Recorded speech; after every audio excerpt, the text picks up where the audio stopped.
Seneng daripada rajin-rajin pagi-pagi. Daripada masuk ruang. Minggu keempat kita offline ya. Kita ketemuan ya, tapi dibagi 2 ya. Bagi 2 juga percuma, karena dosennya tetap 1. Tapi kamu yang harus bagi 2. Satu kelas berapa ya, Gladys ya? Satu kelas jumlahnya berapa? 28 ya? Kemarin 28 sih, apa 30 ya? 28 kayaknya kalian tuh. Yang aktif ya, yang aktif.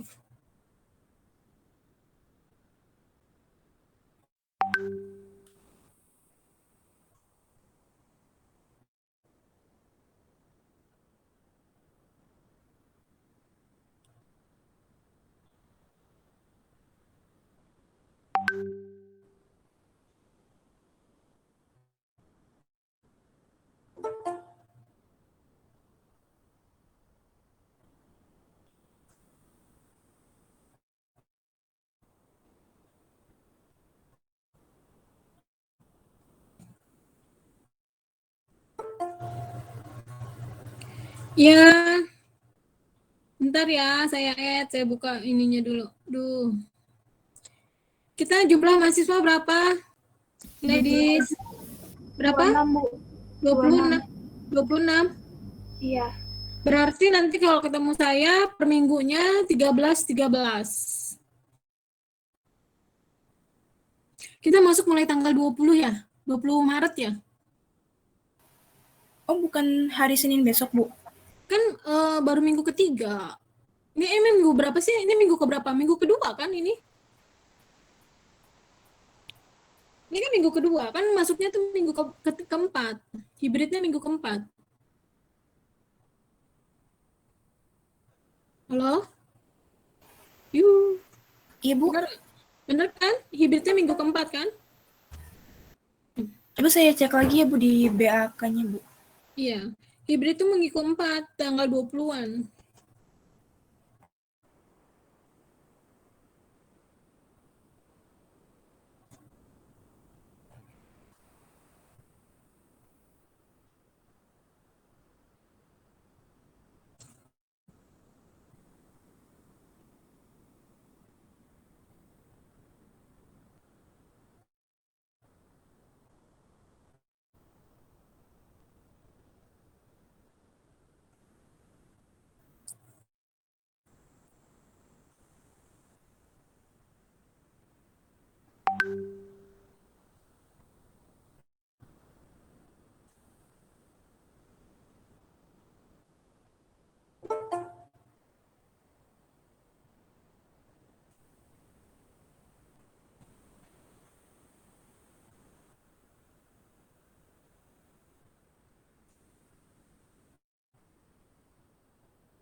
Oke, kita mulai aja ya. Sambil ini, bismillahirrahmanirrahim. Assalamualaikum warahmatullahi wabarakatuh. Waalaikumsalam warahmatullahi wabarakatuh. Oke, selamat pagi semuanya. Semoga dalam kondisi sehat semua ya. Nggak ada yang batuk-batuk, nggak ada yang pilek, nggak ada yang apa ya. Oke, di SBN 2 ini kemarin sudah saya jelaskan ya di minggu lalu ya di hari Sabtu bahwa mata kuliah SBN 2 ini sudah lebih aplikatif, sudah lebih maksudnya sudah lebih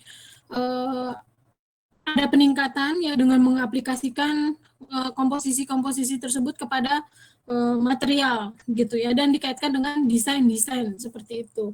Nah, untuk merefresh saya hanya sekedar merefresh saja ya tentang apa namanya komposisi itu gitu ya.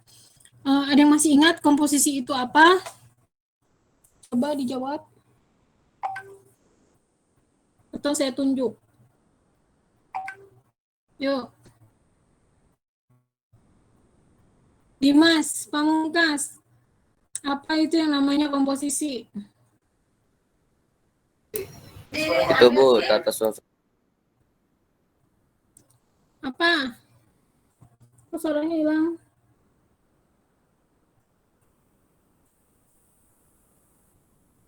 Tata susunan kumpulan elemen yang teratur guna memenuhi kebutuhan dan hasrat psikologis manusia. Iya, dibaca. Bukan dari kata-kata sendiri. Berarti kamu nggak bisa ya awalnya. Iya, nggak Jadi, bisa Bu. komposisi itu apa? Komposisi itu ada tatanan, ada susunan. Ada lagi apa? Pengatur, mempola seperti itu. Itu komposisi ya, gitu loh. Apa yang dikomposisi? Ya tadi elemen desain. Elemen desain ada apa aja? Ada titik, ada garis, ada bidang, ada warna. Nah, kalau di SBN 2 ini ditambah lagi. Cara mengkomposisinya apa? Ada ruang. Ada ruang di sini yang nanti akan kamu komposisi. Kenapa? Karena kamu akan belajar mengenai penataan ruang. Kan kamu arsitek, yang diatur apa? Ruang. Yang diatur kamu ruang, yang disusun kamu ruang. Makanya di SBN 2 ini sudah dimasukkan mengenai penataan atau penyusunan ruang. Bagaimana membuat satu ruang, penataan ruang yang dapat memberikan kesan estetis gitu loh pada bangunan seperti itu. Ya. Nah, yang kedua setelah kamu tahu arti dari komposisi dan elemen yang akan kamu desain, selanjutnya apa? Langkahnya apa? Langkahnya adalah kamu harus tahu cara mengkomposisi elemen tersebut. Apa aja langkah-langkah yang harus kamu perhatikan dalam mengkomposisi atau menata elemen desain tersebut? Yuk, apa? Yuk, lanjut. Siapa yang mau jawab?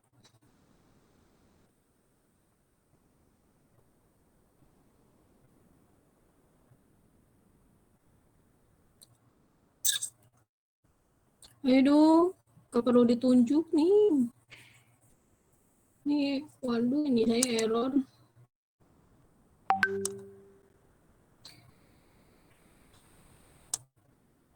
Siapa ini yang mau jawab? Ayo, Bro.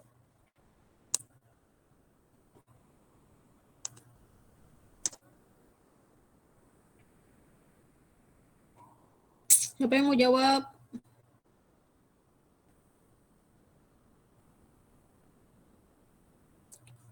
Apa yang harus kamu perhatikan dalam membuat komposisi? Yuk. Izin menjawab, Bu. Ya. Yang pertama itu ada irama. Itu prinsip-prinsipnya itu kan, Bu? Ya. Oh ya, ada irama, terus ada focal point, Ya. yaitu apa yang ingin kita fokuskan dari desain kita itu. Lalu ada irama, proporsi, terus ada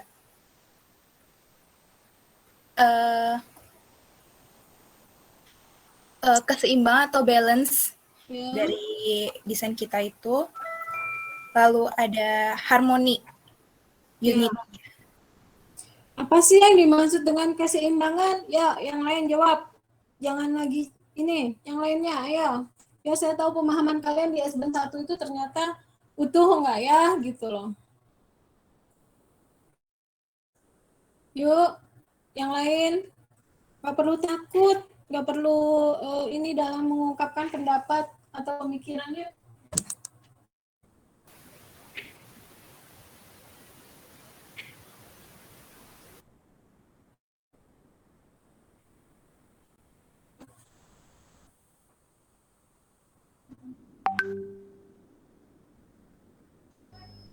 Izin menjawab, Bu.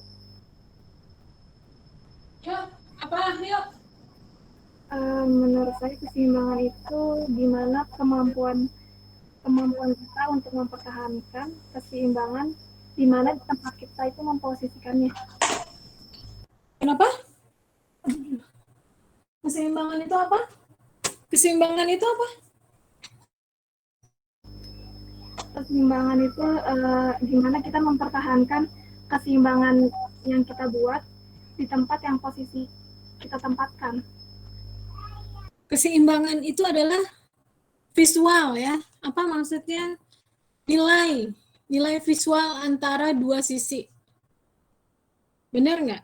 Saya udah pernah bicara seperti itu. Nilai visual antara dua sisi. Sisi kanan, sisi kiri. Makanya Allah menciptakan kita mata dua. Kenapa? Agar kita imbang dalam melihat sesuatu. Agar kita imbang dalam menilai sesuatu. Ya, jangan berat sebelah. Oh, menentang dia saudara, saya bela saudara aja. Enggak.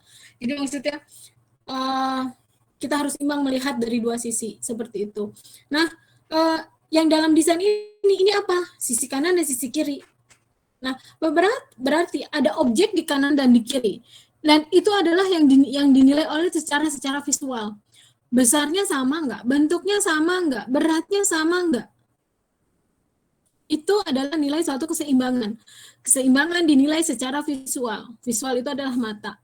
Dinilai dari apa? Dari bentuknya, dari dimensinya, dari ukurannya, dari warnanya, dari tata susunannya, peletakannya, itu adalah cara menilainya. Seperti itu. Paham? Oke, lanjut ya. Irama dan tekanan. Irama dan tekanan apa sih? Lanjut, yang lainnya jawab. Ayo, guru.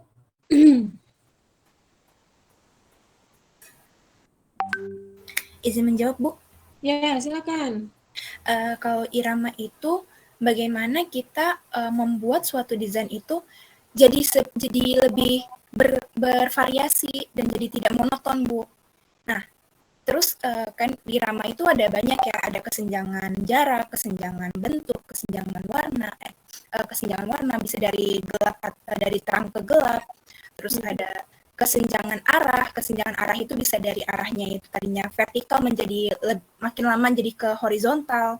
Nah, kalau tekanan ini yang tadi saya bilang focal point jadi kayak kita ini memfokuskan desain kita itu mau kemana gitu. Kayak misalnya dari sebuah komposisi titik, kita menaruh titiknya itu focal point-nya itu ada di pojok sebelah kanan dengan gaya tatanannya itu radian gitu. Berarti dari posisi focal point-nya itu ada di sebelah pojok kanan. Terus yang makin lama dia semakin menjauh titiknya. Itu, Bu. Oke. Benar banget ya. Tadi yang dijelaskan oleh teman kamu itu. Jadi focal point adalah untuk menetapkan atau menarik perhatian dari audiens kepada desain kita. Kenapa harus ada focal point? Agar desain kita nggak monoton, agar desain kita menarik bagi orang lain atau pengamat, seperti itu. Ya, nah caranya dengan apa? Caranya dengan merubah tata letaknya, merubah warnanya, merubah ukurannya, merubah irama atau misalkan hal tersebut lah ya, pokoknya yang terkait dengan bentuk, warna, iniannya seperti itu. Nah, letaknya boleh di mana aja ya. Letaknya biasanya atau umumnya diletakkan pada sesuatu yang berbeda dari daerah sekitar atau bentuk-bentuk lainnya seperti itu ya. Entah itu di center, entah itu di bidang diagonalnya seperti itu. Ya, tergantung dari maksud dari maksud desain kamu gitu loh. Misalkan kamu ingin membentuk desain itu adalah alur geraknya ada ke diagonal, berarti kamu akan membuat si focal point itu pasti ada di arah diagonal. Tetapi kalau misalkan kamu membuat desain itu secara sentripetal atau sentral, nah berarti kamu adanya di tengah. Seperti itu. Ya, jadi kenapa sih? Agar memperjelas arah gerak irama dari satu desain juga gitu loh. Itu namanya focal point juga gitu ya. Nah, kemudian skala dan proporsi. Apa sih yang dimaksud dengan skala dan proporsi? Yuk yang lainnya. Cowok belum ada nih, cowok nih. Ayo dong cowoknya, jangan pada melempem. Cewek semua loh.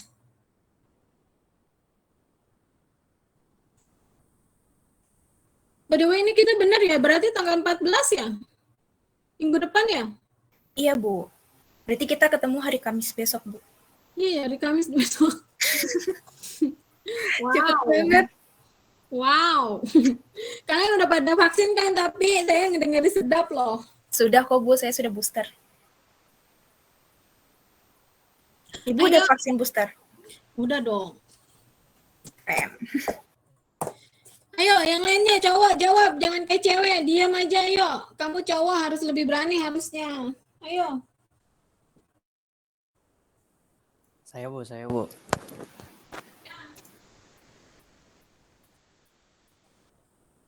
Jelaskan. Kalau menurut saya proporsi itu ya pasti keserasian dan juga sebanding Bu antar satu objek dengan objek yang lain Bu. Ya, perbandingan antara satu objek dengan objek lainnya. Misalkan apa? Ya, antara desain kamu dengan medianya. Kan kayak gitu, ya kan?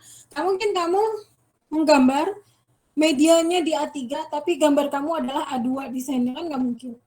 Makanya kemarin saya minta kan, contohnya adalah saya minta alas kemarin. Udah dibuat belum? Alas karton hitamnya? Ya. Yang Iya, Bu, ukuran 30 kali 30 ya. Nah, kenapa saya minta 30 kali 30? Karena nanti desain kamu rata-rata harus ada di dalam media tersebut. Tidak boleh lebih dan tidak boleh terlalu kecil juga seperti itu. Jadi kamu harus imbang dan di sini adalah kamu yang harus menyesuaikan antara besar desain kamu dengan media yang kamu buat tersebut. Seperti itu. Contohnya adalah besok kerja komposisi titik ini. Bagaimana kamu membuat komposisi titik kamu itu proporsional dalam media tersebut, ya? Oke, terus proporsional itu baik dari media atau membandingkan antara desain satu dengan desain lainnya, gitu lah, yang berdekatan. Misalkan kamu mendesain misalkan bangunan, ya, makanya kalau bangunan itu ada yang memperhatikan analisa site, terus kontekstual, yang dicari adalah kontekstualnya dengan bangunan sekitar. Kamu melihat bentuknya, kamu melihat dari jaraknya, kamu melihat dari sirkulasinya, dari segala macam untuk agar mendapatkan desain kamu itu adalah kontekstual dengan lingkungan sekitar, menyesuaikan dengan lingkungan sekitar, seperti itu. Arti menyesuaikan di sini adalah kamu harus proporsional dengan kondisi site, dengan bangunan sekitar, seperti itu. Ya, makanya yang namanya mendesain itu nanti ada analisa-analisa banyak gitu. Ya, kan kalian udah dapat nih sekarang SPA 1 kan? SPA 1 desainnya apa? Desain pagar dulu kan? Kalau kemarin di Depok saya tanya masih desain pagar, benar nggak? Kalian masih desain pagar ya? Iya, Bu. Masih, Bu. Nah, itu juga kayak gitu. Apa sih yang harus diperhatikan? Mungkin nggak kamu mendesain pagarnya setinggi 3 meter, sedangkan tinggi rumahnya 4,5 meter, kayak gitu. Ketinggian kan, itu pagar, apa tembok, gitu kan ya, apa-apa, gitu kan. Pagar itu fungsinya apa sih? Oh, fungsinya adalah pembatas. Pelindung misalkan dari apa, dari area luar, baik itu hewan, baik itu manusia, misalkan seperti itu. Kenapa? Untuk menjaga privasi manusia yang ada di dalamnya. Jadi bentuknya harus seperti apa? Ya harus tadi itu memperhatikan adanya perlindungan sebagai batas, dan lupa juga harus menambah nilai estetis pada bangunan tersebut, mendukung seperti itu. Itu 3 hal itu harus diperhatikan. Masih sederhana sekali desain yang harus kamu buat itu kemarin ya, kayak gitu.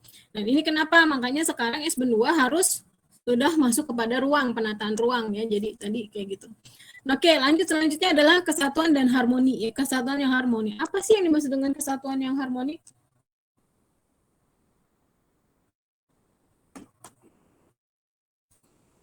Yuk, cowok lagi. Cowok.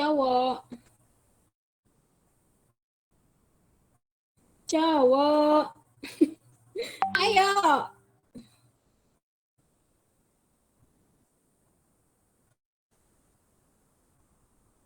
Jawab loh, udah siang nih.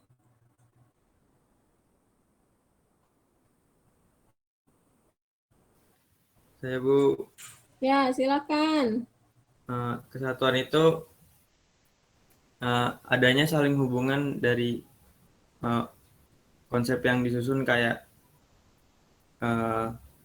adanya bentuk kayak misalnya di konsepnya itu ada bentuk segitiga terus ada beberapa segitiga jadi ada hubungan kesamaan terus ada hubungan kemiripan juga kayak gitu-gitu Bu.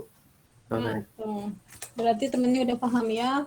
Jadi antara kesatuan atau yang harmoni itu adalah penyesuaian bentuk, penyesuaian ukuran, penyesuaian tatanan, ya seperti itu. Dengan siapa? Dengan objek-objek lainnya ya dalam satu desain tersebut. Misalkan desain kamu itu menggunakan lebih dari satu bentuk, gitu kan? Nah, ada lingkaran, ada segitiga, ada apa, gitu kan? Bisa nggak sih ini dijadikan satu? Bisa aja, bagaimana tergantung dari penyusunan kamu. Nah, itu misalkan kayak kemarin itu di SBN 1 itu dengan cara bikin latar belakang, diikat dengan latar belakang. Benar nggak? Masih ingat nggak? Saya udah kasih materinya ya. SBN 1 ya. Benar nggak? Paham nggak? Diikat dengan adanya latar belakang yang sama. Misalkan latar belakang itu backgroundnya itu adalah bentuk apa gitu yang mengikat benda-benda tersebut, atau pakai warnanya pink. Dalam warna background pink itu ada diikat lingkaran, segitiga itu disusun lagi dengan kayak gitu. Itu adalah tata cara menyusun untuk menjadikan satu kesatuan antara beberapa bentuk dalam satu desain seperti itu ya, dibikin. Jadi kayak ada atau diikat dalam arti kata diikat dalam satu latar belakang seperti itu. Ya. Itu salah satunya. Ya, atau kamu membuat atau menyusun itu saling berkaitan dengan cara menggradasi misalkan seperti itu. Itu juga boleh seperti itu, ya. Oke, saya lanjut ke kedua. Kan error kan. Laptop nih.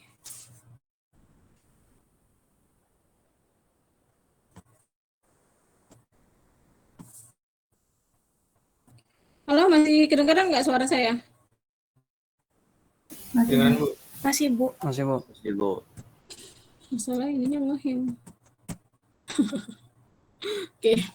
Nah, ini komposisi titik. Unsur rupa yang secara konsep tidak tampak misalnya terdapat pada pertemuan garis ujung atau pangkal garis, ya kan? Jadi konsep garis itu sesuatu yang sangat sederhana. Elemen desain yang paling sederhana yang bisa diaplikatif pada satu desain gitu ya, pada bentuk ya padanya. Nah, bentuknya tetapi titik itu juga bermacam-macam. Ada apa aja? Ada bentuk lingkaran, ada bentuk wajik, ada bentuk bintang, ada bentuk ya macam lah ya gitu ya, banyak. Kalau kamu lihat, kalau buka di Word kan banyak tuh ya, kamu bisa ngelihat iniannya, bentuk-bentukannya banyak. Ada bujur sangkar, ada wajik, ada lingkaran, terus ada bentukan apa lagi gitu ya, itu banyak banget. Nah, itu harusnya jadi masukan buat kamu ya. Tetapi ingat, dimensinya tidak boleh terlalu lebar atau terlalu luas, karena kalau dia terlalu lebar atau luas itu akan menjadi satu bidang ya. Karena ciri titik adalah satu, tidak memiliki panjang dan lebar. Ingat ini, tidak memiliki panjang dan lebar ya. Kemudian tidak mengambil daerah atau ruang. Otomatis karena dia tidak lebar dan tidak panjang, maka dia nggak mengambil daerah atau ruang. Dia nggak makan ruang banyak-banyak, gitu ya. Terus kemudian ukurannya kecil, rautnya sederhana. Nah, ini contoh-contoh dari bentuk-bentuk titik. Ada bentuk love, ada bentuk ini oval, segitiga atau apa ya. Tapi ini ingat, harus kecil, sederhana gitu ya. Tidak mengambil ruang gitu ya, dan tidak memiliki lebar yang terlalu luas seperti itu. Cara mengkomposisi titik. Nah, kemarin kalian sudah belajar tentang alat-alat desain. Nah, yang di SBN 1 dulu itu apa? Pakai alat desainnya apa?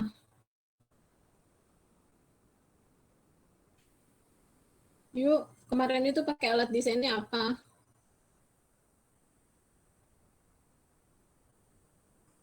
Dibuka lagi coba catatannya. Untuk komposisi titik di lalu di SBN 1 dianjurkan pakai alat desain apa? Pensil, Bu. Bukan, alat desain itu kayak misalkan Radian, Kayak pengulangan bukan, Bu? contohannya gitu, Bu. Kenapa? Pakai apa? Kayak pengulangan sama pewancaran bukan, Bu? Ya, pengulangan dan Pancaran. pancaran. Oke. Nah, pancaran tuh kayak apa sih? Pengulangan tuh kayak apa sih kemarin?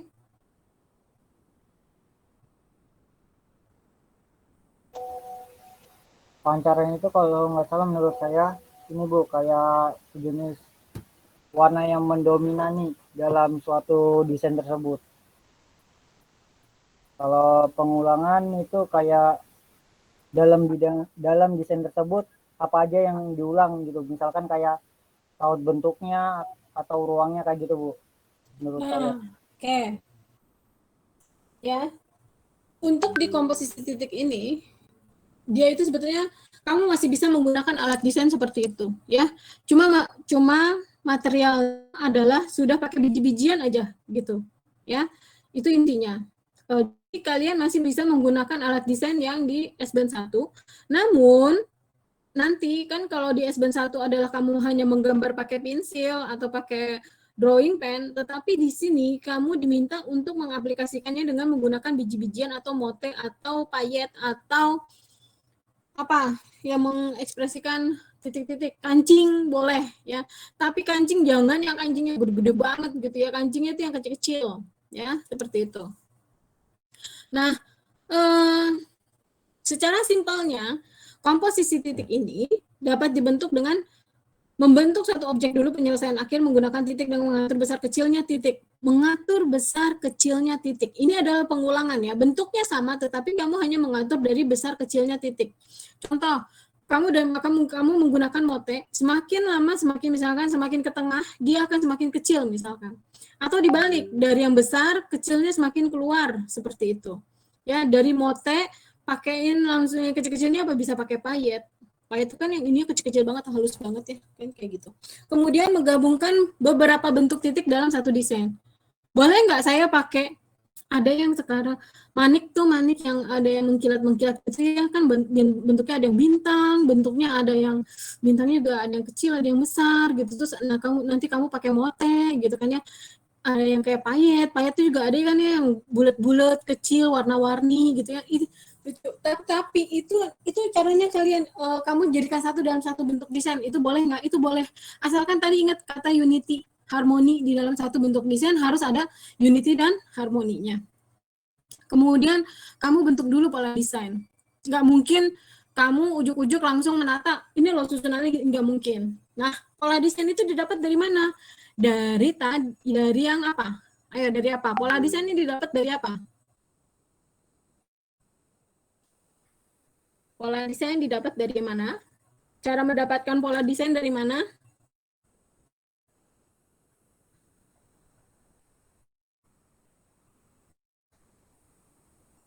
Yuk, cara mendapatkan pola desain dari mana?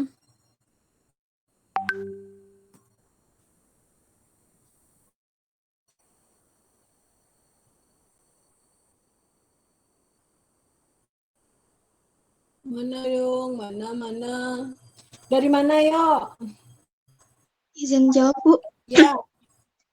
Kalau menurut saya, lebih ke gabungan dari semua elemen-elemen yang udah kita buat, seperti titik garis, bidang, dan lain sebagainya itu. Di konsep ada kata apa namanya, ide bentuk, benar nggak? Iya, Bu. Konsep ada yang namanya ide bentuk, ada namanya bentuk dasar, ya. Ide bentuk dan bentuk dasar inilah yang akan kamu olah menjadi pola desain. Ingat nggak? Ide bentuknya apa? Oh, temanya dulu. Temanya apa? Oh, temanya adalah ceria. Kamu ambilnya apa?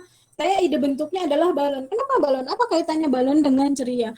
Karena biasanya kalau balon itu warna-warni. Balon itu menggambarkan ringan apa. Jadi kalau orang lagi bahagia atau ceria, dia merasa ringan, bebannya nggak ada beban, nggak ada apa, kan seperti itu. Jadi dia menggambarkan itu dengan balon misalnya. Nah, balon tuh bentuk dasarnya apa? Ada oval, ada lingkaran, kan kayak gitu, benar nggak? Ada yang bentuk-bentuk bebas, ya kan kayak gitu kan. Nah, bentuk-bentuk inilah, bentuk dasar inilah yang kamu olah sedemikian rupa, kamu transformasi bentuknya hingga menjadi satu pola desain. Paham sekarang? Paham nggak? Paham, Bu. Ya, oke. Sampai sini paham tentang komposisi titik ya. Nah, ini ada contoh tentang komposisi titik. Ya. Nah, yang ingin saya sampaikan di sini adalah satu. Mengkomposisi titik bukan berarti, tadi ingat, komposisi titik itu dengan cara apa aja? Memperhatikan jarak, memperhatikan pengulangan dari dimensi, dari ukuran, dari bentuk, kan kayak gitu kan, menata kan, dia menyusun, ya kan. Nah, menurut kalian dari 4 gambar ini, manakah yang tepat dikatakan sebagai komposisi titik? Yang nomor 1, Bu. Nomor 1, Bu. Nah, kenapa nomor 2, 3, dan 4 tidak? Dia ada warna kok. Dia ada pola ya, seperti itu. Kenapa kalian tidak bisa bicara bahwa ini adalah komposisi titik gitu? Kalau yang nomor 2, dia itu kan udah termasuknya bidang ya, Bu. Karena ada berupa bentuknya itu mulai beragam. Kalau titik itu kan bentuknya sederhana. Hampir benar, ya.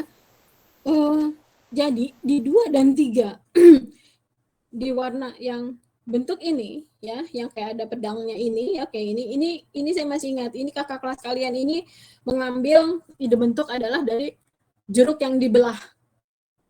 Ya, jeruk yang dibelah. Jadi ini adalah butiran-butiran dari jeruknya menurut dia, seperti itu. Ide bentuknya dia bagus ya, sama ininya bagus, tetapi dalam aplikatifnya dia saya menilai masih kurang. Kenapa? Karena dia tidak menunjukkan adanya komposisi titik tadi. Mana bermain jarak nggak si titik ini? Bermain dimensi nggak dia? Bermain bentuk nggak dia? Yang bermain bentuk dan bermain dimensi adalah polanya, tetapi bukan dengan dari komposisi titiknya. Berbeda dengan yang di sampingnya. Dia bermain ada lingkaran besar, lingkaran sedang, lingkaran kecil, makin halus di sini di kanannya, makin rapat di sininya, ya, berbeda. Ini apa? Ini seperti adalah udah jadi pola, cuman kamu tempel dengan titik-titik. Beda ya. Ini akhirnya menjadi satu bidang, satu desain bidang. Ini komposisi titik kalau saya bilang. Perhatikan, ini akan menjadi bidang. Kenapa? Karena si titik nggak diatur, karena si titik nggak dikomposisi, dia hanya sebagai pengisi. Bedanya itu. Jadi kamu bikin pola, tetapi bukan untuk mengkomposisi, tetapi hanya si titik ini diisi untuk mengisi desain si titik-titik ini, gitu loh. Jadi akhirnya karena saking rapat dia akan membentuk bidang. Paham ya? Iya, Bu. Sama dengan yang di 2 bawah ini, seperti itu. Sayang sekali kalau penyusunannya yang bawah ini yang memancar ini adalah dia menyusun titik itu harusnya menggunakan jarak dan gradasi ukuran, ini akan jauh lebih baik gitu. Ya, sampai sini paham ya komposisi titik itu seperti apa harusnya dalam aplikasi. Nah, gimana? Ada pertanyaan dulu nggak? Saya akan menjelaskan tugas nih, lanjut. Komposisi titik paham? Paham, Bu. Materialnya kalian sudah siapkan? Iya, Bu, sudah. Rata-rata dari apa? Kalau biji-bijian, kalau ada yang nanya beras boleh ya, tapi sebetulnya jangan yang terlalu besar. Tadi ingat, cirinya titik itu tidak memiliki panjang dan lebar ya. Jadi kalau kamu dominannya adalah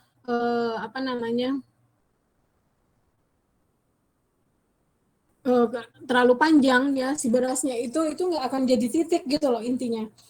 Lihat dari proporsional dari satu media kamu juga ya. Media kamu semana. Si titik ini dibandingkan titik ini, apakah dia tetap menjadi titik atau justru dia nantinya menjadi bidang. Jadi ingat proporsi ya. Kayak kancing juga kayak gitu. Kancing saya mau pakai kancing, boleh nggak? Boleh aja, tapi kamu lihat proporsinya. Besarnya gimana kalau si kancing ini saya taruh di media ini? Akan jadi bidang nggak menurut kamu? Dengan memiliki lebar yang seperti itu gitu. Beda halnya jika misalkan kamu mempunyai media A3, kancingnya tuh kayak kancing yang SD misalkan ya, itu masih bisa dibilang titik, masih bisa. Ya, kancing baju kemeja yang yang kecil lah ya gitu. Nah, itu masih bisa dibilang titik, masih bisa. Karena proporsional dengan ini. Karena ingat, titik itu adalah objek yang sangat sederhana, tidak memiliki panjang dan lebar. Seperti itu. Oke, sampai sini paham? Saya akan menjelaskan tugas ya. Tugas kalian adalah membuat komposisi titik ya, tetapi harus sudah memiliki fungsi. Maksudnya apa? Karena tadi di awal saya sudah bilang bahwa S-Band 2 ini sudah diarahkan kepada bentuk-bentuk desain yang real. Artinya kamu membentuk desain itu bukan hanya sekedar mengkomposisi titik aja seperti yang sudah-sudah, tetapi ini lebih diarahkan sebagai suatu bentuk desain apa gitu. Misalkan komposisi titik ini bisa diaplikasi di dalam bangunan itu sebagai apa sih? Misalkan motif lantai, motif dinding, motif kain sebagai pembatas ruang, motif apalagi? Motif pada penutup jendela misalkan kayak gitu ya, atau apa gitu, itu boleh gitu loh. Silakan kalian membuat desain titik dengan kriteria fungsinya bebas menurut kalian seperti apa, tapi dijelaskan, oh desain yang saya buat ini adalah desain untuk motif lantai di bangunan, misalkan bangunan kafe yang retro, terus kemudian atau misalkan saya menggunakan mendesain komposisi titik ini dengan fungsi motif untuk dinding pada bangunan kantor yang apa seperti itu. Jadi kenapa sih harus seperti itu? Karena di sini sudah mulai dilatih kesesuaian bentuk dengan fungsi sehingga mengeluarkan satu karakter. Ini di sini saya melatihnya. Jadi kalian sudah harus punya sense of artnya yang lebih diasah lagi untuk bisa mengeluarkan karakter dari satu desain kamu yang mewakili desain bangunan tersebut seperti itu. Paham nggak? Jadi urutan konsepnya adalah judul tugasnya apa? Komposisi titik. Fungsinya. Nah, fungsinya apa? Fungsinya adalah desain motif lantai misalkan. Desain motif lantai kafe misalkan. Nah, kamu jelaskan latar belakang. Latar belakangnya adalah mendesain motif lantai pada kafe yang bersifat apa, kafe ini kayak gitu. Kamu jelaskan kafenya itu adalah kafe yang sering misalkan dikunjungi oleh anak muda misalkan, atau kafe family, atau kafe yang ininya bersifat natural, siapa aja bisa datang, mau keluarga, mau anak muda atau apa gitu kan. Nah, kemudian temanya baru apa? Temanya apa? Misalnya natural karena dia berada di alam gitu kan ya. Nah, berarti kamu ambil bentuk-bentuk alam apaan seperti itu ya. Kemudian diolah bentuknya, kemudian jadi pola desain, kemudian baru kamu mengkomposisi titiknya. Kayak gitu. Oke? Paham kan? Ada yang ditanyakan?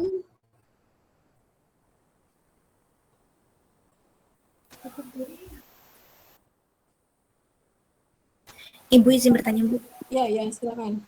Kalau kan Ibu bilang motenya itu kalau bisa dimensinya yang kecil aja kan, Bu. Kalau motenya yang kayak mote mutiara gitu, Bu, itu masih boleh? Makanya tadi saya bilang kamu harus bisa melihat proporsi antara material yang kamu gunakan dengan medianya. Medianya itu cuma 30 kali 30. Kamu harus menggunakan mote yang seperti apa agar masih bisa dibilang bahwa ini adalah titik dalam media tersebut. Gitu. Paham? Saya akan kasih contoh. Ini ada contoh deh.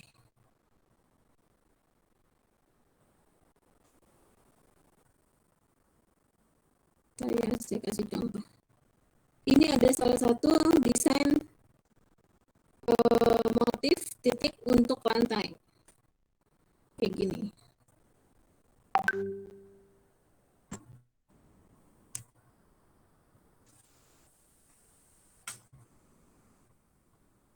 Nah, kelihatan kan? Belum, Bu. Belum di-share screen. Belum. Masih muter ya? Mau agak-agak lemot nih laptopnya.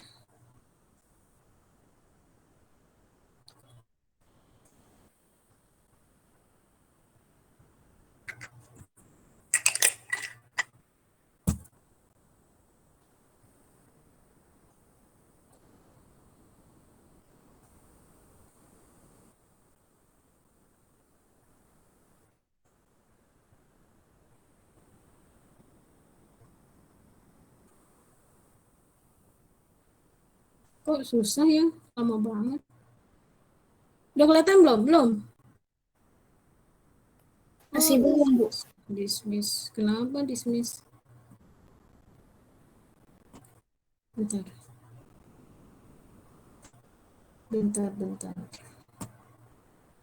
Share. Kelihatan nggak?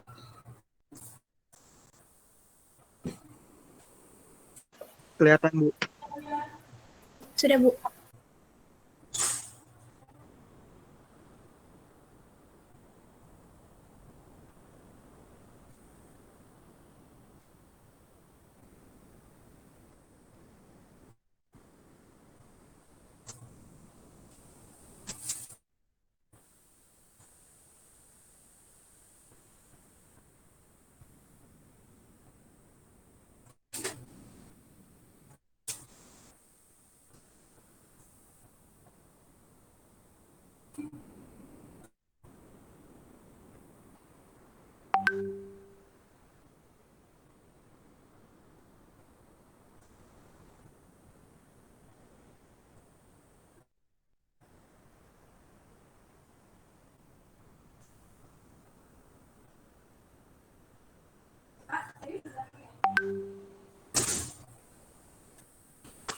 Oke, itu adalah salah satu contoh motif lantai.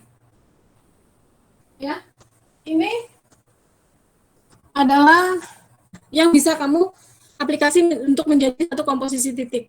Ya, ini punya pola. Ini akan menjadi bisa diaplikasi dengan komposisi titik. Ya, kayak gitu. Sebetulnya saya mau nyatain yang tadi, kok nggak bisa dibuka ya? Bentar.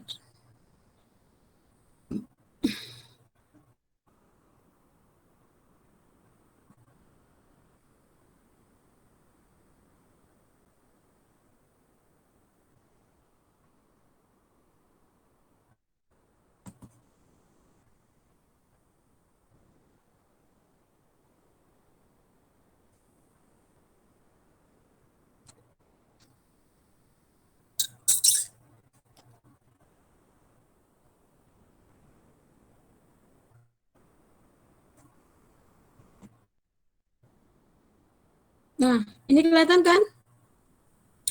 Ini adalah salah satu desain ya, komposisi titik yang baik, yang benar maksud saya.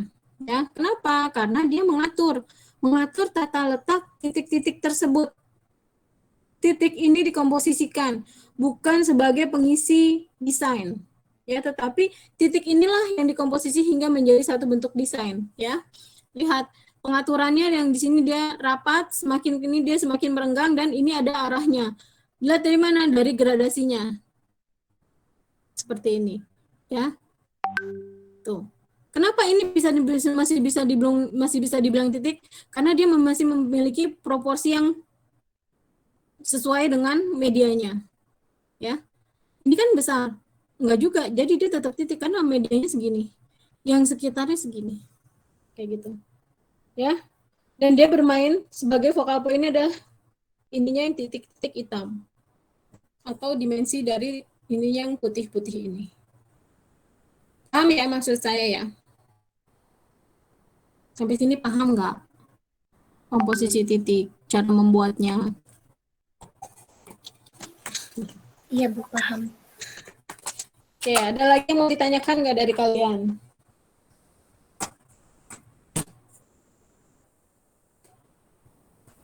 Ada yang masih belum paham? Bu, saya belum paham. Ini loh orang udah dikasih kan contohnya sampai ini yang benar. Dikumpulin minggu depan, Bu. Ya, berarti Kalau yang offline dibawa ke itu apa gimana, Bu? dibawa dong, besok kita Oh. offline. Ya, berarti dikumpulin pas kita offline. Oh, berarti Karawaci lebih dulu ya daripada Depok. Depok itu 20-an, minggu keempat. Berarti kamu minggu ketiga nih. Benar nggak? Kita kan baru 2 kali ketemu kan? Iya Bu. Berarti minggu ketiga, kalau Depok itu minggu keempat. Dan nanti selama lebaran, selama puasa, saya akan kasih V-class aja. Kenapa? Biar kalian juga tidak terganggu masa puasanya, ya, waktu puasanya. Saya juga nggak terganggu waktu puasa saya, karena saya harus bolak-balik Karawaci, ya. Jadi saya mohon sama kalian, coba kalian, nanti di satu bulan besok yang Ramadan, kita berarti cuma ketemu 2 kali nih secara offline. Bener nggak? Karena kan tanggal 1 April udah mulai Ramadan. Ya. Iya, benar. Ya kan, 1 April udah mulai Ramadan, berarti kita hanya baru ketemu 2 kali lah ya. Nah, itu nanti akan langsung V-class sama saya pas di 1 Ramadan itu, pokoknya 1 bulan lah ya, sampai ke Lebaran, kalian ada V-class aja. Nah, kemudian selama V-class itu tetap akan saya buka untuk presentasi asistensi dari kalian ya. Nanti waktunya saya akan kasih waktu, saya akan kasih jadwalnya ke Gladys ya, saya share ya. Biar nggak bentrok sama anak Depok maksudnya gitu, asistensinya. Paham ya? Bu, Ya. Berarti kita ngumpulinnya cuma untuk offline aja, tapi kita juga bikin dokumentasi yang di G-Drive gak, Bu? Nggak usah. Kalau udah offline kayak gini, nggak usah. Kayak gitu.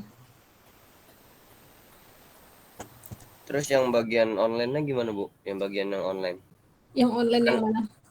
Kan cuma setengah doang yang offline, jadi setengah-setengah gitu. Iya, kan yang setengah kan nanti belajarnya dari rumah. Iniannya kan saya pakai alat gitu kan. Nanti kalian yang di rumah, kalian mendengarkan saya pada saat menjelaskan kayak gitu. Gitu. Cuma makanya itu yang saya masih belum yakin apakah kalian akan jelas gitu loh. Kan saya menjelaskan ininya jauh ya dari alat HP-nya gitu. Gitu deh.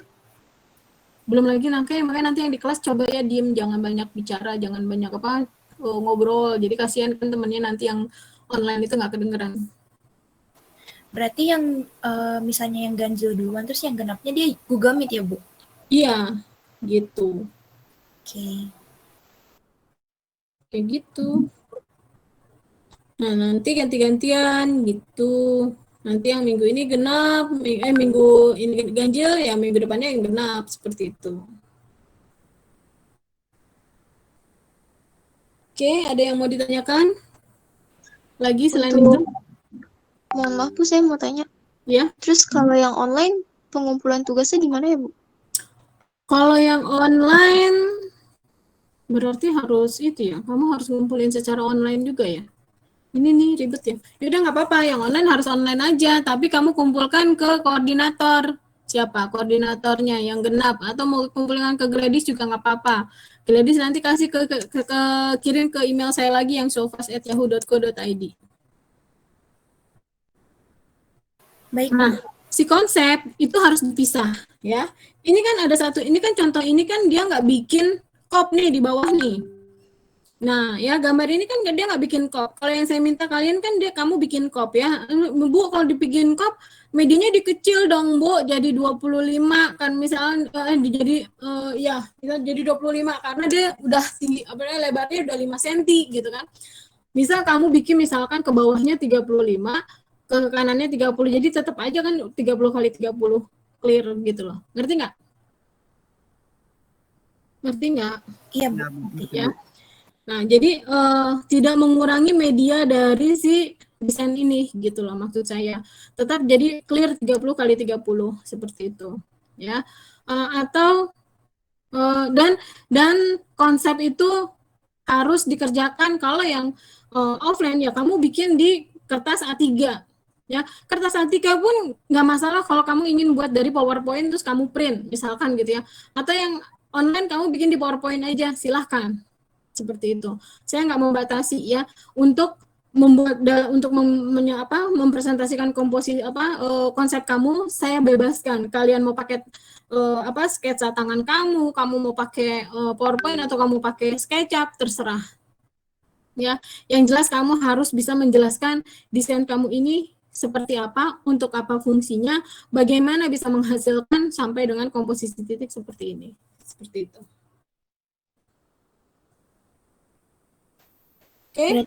Ibu, mau nanya, Bu. Berarti kalau misalnya kita udah terlanjur motong nih, Bu, 30 kali 30, konsep sama kopnya itu dialihin ke A3 aja semua nggak apa-apa, Bu? Konsep sama apa? Sama kopnya. Konsep sama kopnya dialihkan ke A3. Jadi kita nulisnya di kop A3 aja untuk konsepnya semua. Iya, emang kopnya A3. Terima kasih, Bu. Ya. Pokoknya kalau konsep, maksud saya kan kalau di kakak kelas kalian tuh ada yang suka salah. Dia nulisnya di belakangnya ini kan, di belakangnya si papannya, itu nggak boleh. Gitu. Masa saya harus bolak-balik lihat kan kayak gitu. Jadi konsep ya tetap disalin kepada kertas A3 atau kamu buat di PowerPoint nanti di print misalkan kayak gitu. Atau kamu mau bikin sketsa sendiri aja pakai tangan di A3 boleh gitu. Terserah, bebas ya. Materialnya yang kamu gunakan tolong disesuaikan dengan media, dengan tema dan fungsi dari desain kamu tersebut ya. Seperti itu. Bu boleh pakai warna? Boleh. Buktinya ada beberapa macam yang udah saya selalu sarankan ya. Untuk bisa menggunakan macam-macam biji-bijian dengan beraneka macam warna. Oke, ada lagi? Kalau tidak ada, saya cukupkan yang mau ditanyakan.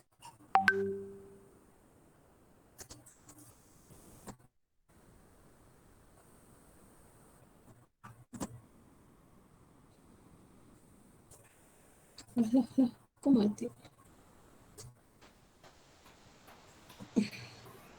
Bu, izin bertanya, Bu. Ya. Kalau misalnya media titik-titiknya pakai tetesan lilin gitu boleh, Bu? Pada dasarnya tadi kan saya sudah bilang ya, asalkan kalian itu bisa merepresentasikan proporsi antara media titik kamu itu terhadap media kamu. Kalau si inian kamu itu bisa berupa titik, silahkan gitu loh. Tetapi kan ingat dia karena cair dan dia bisa melebar. Seperti itu. Hati-hati dengan itu. Tapi kalau kamu bilang bisa kok Bu, ya udah terserah. Dan biasanya itu harus disesuaikan dulu dengan tema. Kamu pakai apa temanya gitu kan ya. Untuk merepresentasikan apa sih si bahan ini kamu gunakan sebetulnya. Jadi yang namanya membentuk satu bentuk desain itu tuh material itu juga penting untuk bisa merepresentasikan dari dari desain kamu, maksud desain kamu itu. Kayak tadi yang putih-putih itu dia tuh mengambil konsep adalah dingin. Dia menggunakan sesuatu bentuk yang dingin itu kan kaku atau apa. Nah, dia menggunakan sesuatu bentuk yang masif ya, yang bentuknya adalah tetap seperti itu, cuma dia bermainkan adalah besar kecilnya aja. Tetapi bentuknya tetap dia bulat semua. Tetapi ukurannya aja yang bermain, kecil, sedang, besar. Seperti itu. Sama peletakannya kan kayak gitu. Nah, itu seperti itu. Nah, kamu temanya apa? Jadi kamu harus sesuaikan dengan tema tersebut gitu. Baik, Bu. Terima kasih. Ya. Saya bikin absen, saya share nanti sambil kalian jika ada pertanyaan silahkan diajukan aja ya.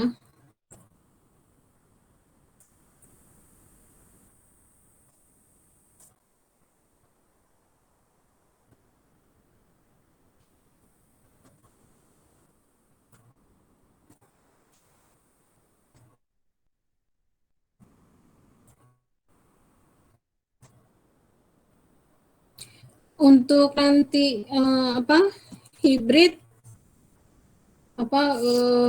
material yang untuk garis ya minggu depan itu kalau bisa sudah dibawa ya untuk komposisi garisnya ya. Jadi kalian bawa hasil dari komposisi titik sama material untuk komposisi garis.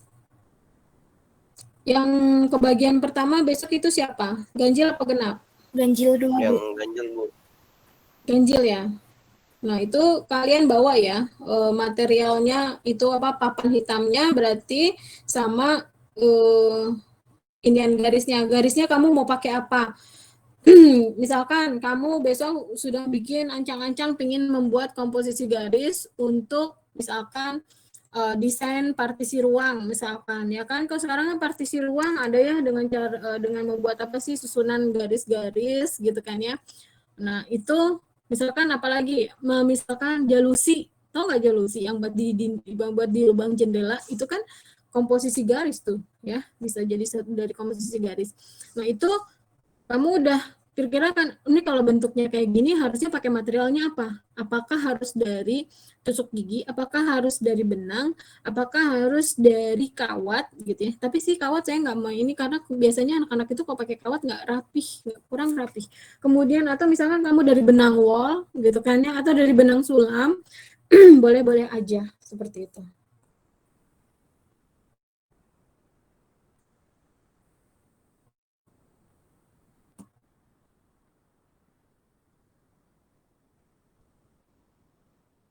Untuk yang di rumah juga sama sih sebetulnya. Jadi kamu harus sudah siap-siap juga ya. Jadi nanti ada yang kamu kan perhatikan temennya, nanti kalian bisa bertanya juga gitu. Oke, ini saya share absennya ya.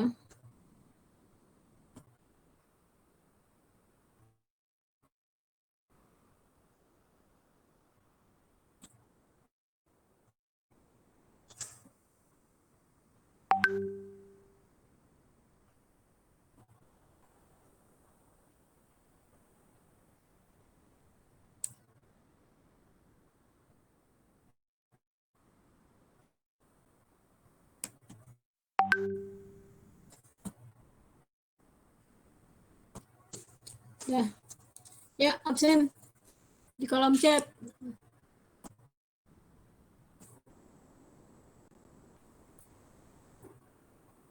Ada lagi yang ingin ditanyakan? Jika tidak ada, saya akhiri nih.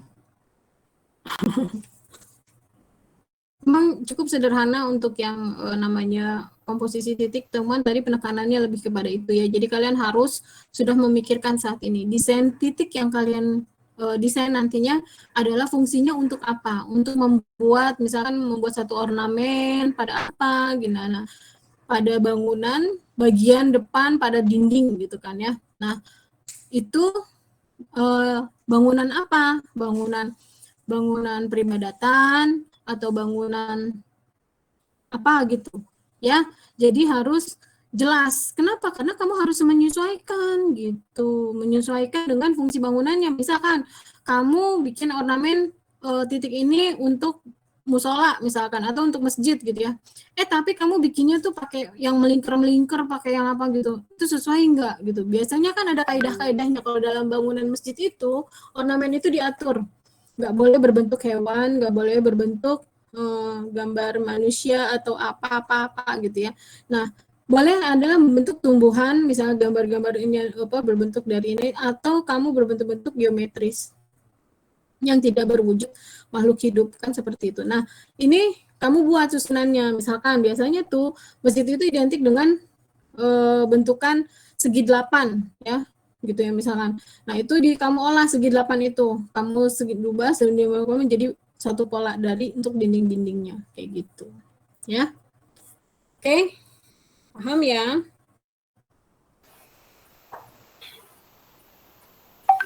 Ibu mau nanya, Bu. Ya.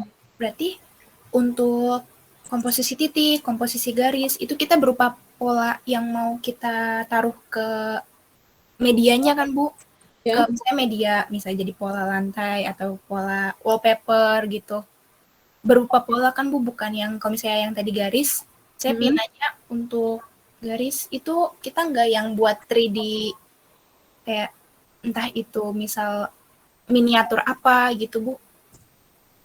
Enggak miniatur apa, atau kamu misalkan boleh loh, misalkan gini, itu nggak harus selalu motif ya. Jadi misalkan saya ingin sebagai misalkan penutup misalkan, atau sebagai ornamen pada patung misalkan ya, patungnya apa gitu kan ya, itu nggak masalah, tapi kamu tunjukkan patung apa dan fungsinya apa dalam patung tersebut, apakah dia sebagai penutup, apakah dia sebagai apa gitu loh, ngerti nggak?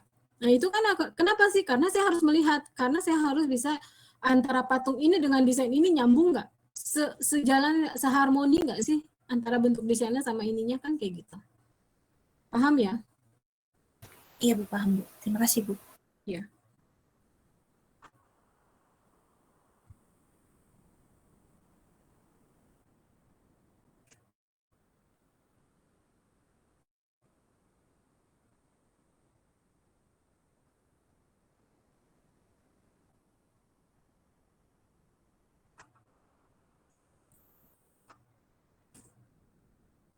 Yuk, ada lagi yang mau ditanyakan? Udah absen semuanya? Jika sudah, saya nggak ada lagi yang ditanyakan, saya cukup akhiri ya. Iya, Bu, sudah absen. Sudah absen ya. Oke, semoga apa yang saya sampaikan hari ini memberikan manfaat buat kalian dan menjadi menambah pengetahuan juga buat kalian ya. Semoga yang absen ganjil besok juga sehat-sehat semuanya, sehingga kita bisa tatap muka ya secara Amin. Ya, selama ini kalian kuliah jarang ketemu dosennya, makan cuman suara gitu ya. Kayak oke. Mudah-mudahan kalian sehat dan gak ada halang rintangan tertentu. Oke. Amin.